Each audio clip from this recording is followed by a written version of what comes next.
What's going on, money makers? I'm Brandon Robinson, president of Calvary Realty. Look us up on Google. We got 5 stars.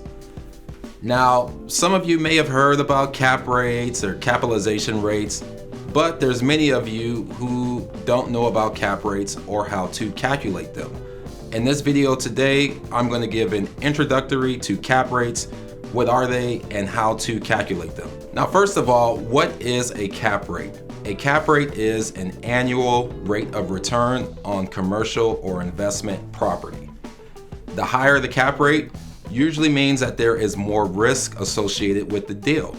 So deals that are in rough neighborhoods, rural communities, properties that need a lot of repair and maintenance, or properties that have some type of financial calamity or some issues with the financials, typically come with more risk, and on those type of deals, the cap rates would be higher. Now, cap rates will be lower on deals that have a lower amount of risk. So these are deals that are in good, stable neighborhoods with high household income, maybe something along the beach, properties that don't need a lot of repair and maintenance, and properties that have a good and stable financial history. Now, how is the cap rate calculated? Well, simply the cap rate is the net income as a percentage of the sales price. So if you have an asking price of $1 million and a gross income of $100,000 and expenses are, let's just say, $35,000, the net operating income will be $65,000.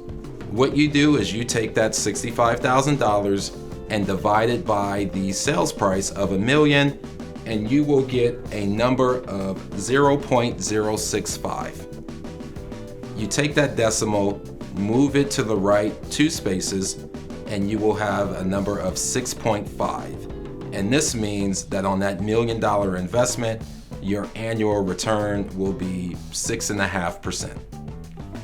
All right, now let's talk about calculating the value of an investment just using the net income and the cap rate. So let's say that you're an owner and you want to figure out, what is my property worth? You don't want to get an appraisal. You don't want to call a broker like myself. You just want to come up with a rough idea of what the property is worth yourself.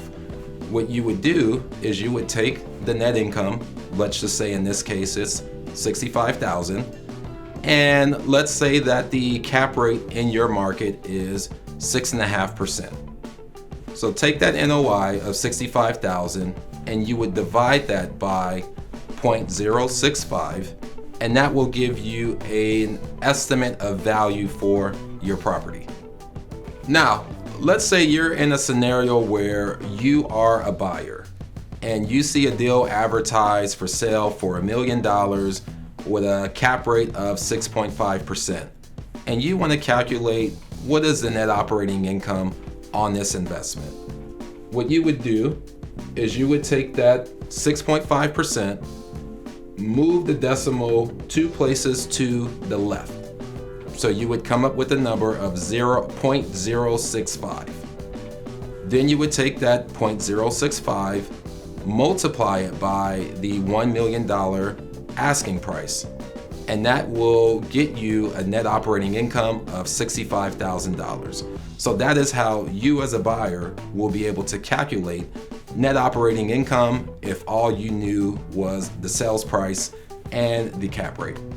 Now let's talk about the pro forma cap rate versus the actual or the existing cap rate. Now, the actual or the existing cap rate, that is based off of what the facility is currently doing today. So if the facility brought in $65,000 of net operating income, the actual cap rate will be based off of that $65,000 in net operating income. Now, the pro forma cap rate, that is based off of some future projections. For example, maybe the property is mismanaged and it's only at 50%, but it should be at 80% or 85%. A pro forma cap rate would reflect the income and the occupancy being at 85% as opposed to 50%. A pro forma cap rate could also be used when you have a brand new facility that just opened for business. They're not generating any type of income right now. So you're going to base the income and the value off of future projections and not off of the property being 0% or 1% occupied at the present time. Another reason to use a pro forma cap rate could be when there is some expansion potential in the property and the owner wants to get some type of value for expanding the property by another 100 or 200 units. You would then calculate income and expenses based off of those projected units and come up with some type of pro forma cap rate. Hopefully this video helps you to understand the basics of cap rates. If you have any additional questions, feel free to contact me or my team. We'd love to help you out. We would also love to help you buy or sell your property. Look us up on Google. We got 5 stars.